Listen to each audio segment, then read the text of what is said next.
الرحيم. وعن أسامة بن زيد رضي الله تعالى عنه أن رسول الله صلى الله عليه وسلم مر بمجلس فيه أخلاق من المسلمين والمشركين عبدة الأوثان واليهود فسلم عليهم. یہ حدیث نمبر 12 میں اس بات کی حضرت اسامہ ابن زید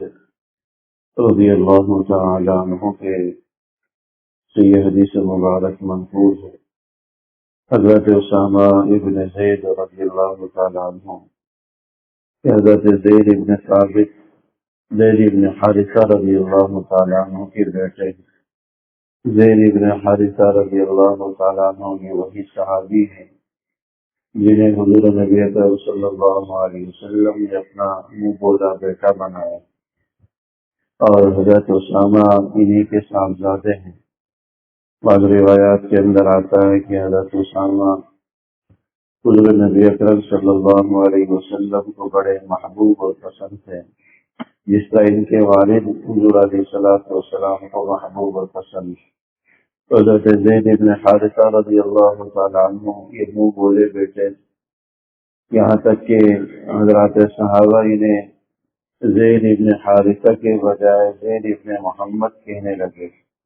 لیکن بعد میں قرآن کریم کی آیات نازل ہوئی کہ کسی کو منہ بولا بیٹا بنا لینے سے وہ حقیقی بیٹا نہیں بن جاتا، بلکہ اس کو اس کے اصل والدین کی طرف ہی نسبت کرنی چاہیے۔ ادعوهم لآبائهم سورہ احزاب کے اندر ہے ادعوهم لآبائهم هو اقسط من عند اللہ، کہ ان کو ان کے والدین کے ناموں سے پکار۔ جس نے گود لیا، جس نے منہ بولا بیٹا بنایا، اس کی طرف نسبت کرنا اور اس کو اس کے نام کو والد کے نام کی جگہ دے دینا یہ شرعاً منع ہے، قرآن کریم نے اس سے منع کر۔ تو اسی سے علماء کرام نے متبنہ یعنی منہ بولے بیٹے کے احکام بھی بیان فرمائے کہ کسی کو گود لے لینا، منہ بولا بیٹا بنا لینا، تو اس سے وہ حقیقی بیٹے کی طرح نہیں ہو جاتا، نہیں اس کو وراثت ملتی ہے اور نہیں اس سے پردے کے احکام ثابت ہوتے ہیں، بلکہ اس کو گود لینے والے کے نام کو والد کے نام کی جگہ رکھنا یہ شرعاً حرام بھی ہے، قرآنی آیات کے خلاف بھی ہے، نص قرآنی کے خلاف، اس لیے اس کو حقیقی والدین کے نام سے پکارنا چاہیے، یہاں تک کہ بڑے ہونے پر پردے کے احکام بھی لازم ہوں۔ یعنی جس کو اگر گود لیا ہے، اگر وہ کوئی بچی ہے تو وہ جو گود لینے والا شخص ہے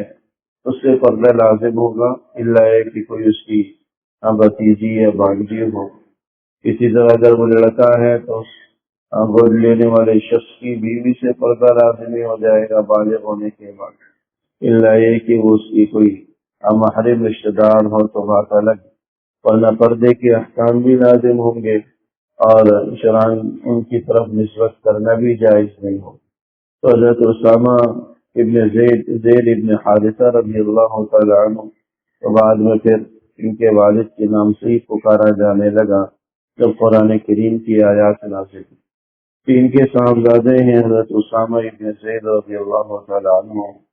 اللہ کے رسول صلی اللہ علیہ وسلم کی بات نقل فرماتے ہیں کہ مر بمجلس فیہ اخلاق من المسلمین والمشرکین عبدۃ الاوثان والیہود۔ حضور علیہ السلام کی عادت مبارکہ یہی تھی کہ جب کسی پر سے گزر ہوتا، کسی سے ملاقات ہوتی تو سلام کرتے، سلام نہ پہل کر، یہاں تک کہ اگر بچوں پر سے بھی گزر ہو رہا ہے تو بچوں کو بھی سلام کیا کرتے۔ تو ایسے ہی ایک دفعہ ایک جماعت پر سے آپ کا گزر ہوا اور اس جماعت میں کچھ مسلمان بھی تھے، کچھ مشرکین یعنی بت پرست بھی تھے، کچھ یہود وغیرہ بھی تھے، یعنی مخلوط جماعت تھی، مسلمان بھی اس میں موجود تھے اور غیر مسلم بھی اس کے اندر موجود تھے۔ یہ ادب بھی پہلے گزر چکا ہے کہ چلنے والا، پیدل چلنے والا یہ بیٹھے ہوئے کو سلام کرے، جیسا کہ سوار یہ چلنے والے کو سلام کرتا ہے اور چلنے والا بیٹھے کو، اور اسی طرح ایک آدمی تھوڑے آدمی زیادہ لوگوں پر سلام کرے، جماعت پر سلام کرے۔ حضور علیہ الصلوۃ والسلام کا جب گزر ایسی مجلس سے ہوا جس میں ہر طرح کے لوگ مسلمان اور غیر مسلم موجود تھے،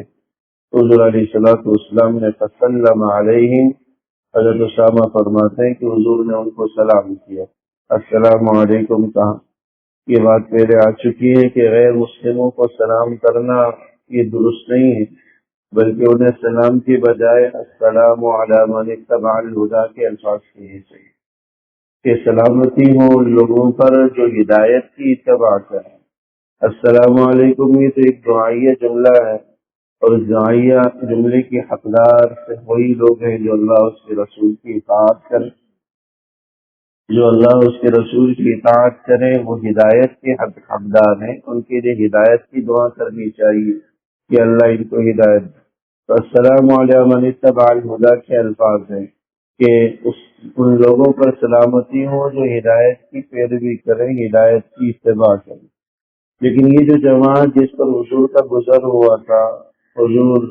نے ان کو سلام کیا باقاعدہ، تو اس میں حضور علیہ الصلوۃ والسلام کی نیت علماء فرماتے ہیں مسلمانوں کو سلام کرنے کی تھی، نہ کہ غیر مسلموں۔ اس سے یہ ادب معلوم ہوا کہ اگر کسی مجلس کے اندر ہر طرح کے لوگ مسلم نان مسلم موجود ہوں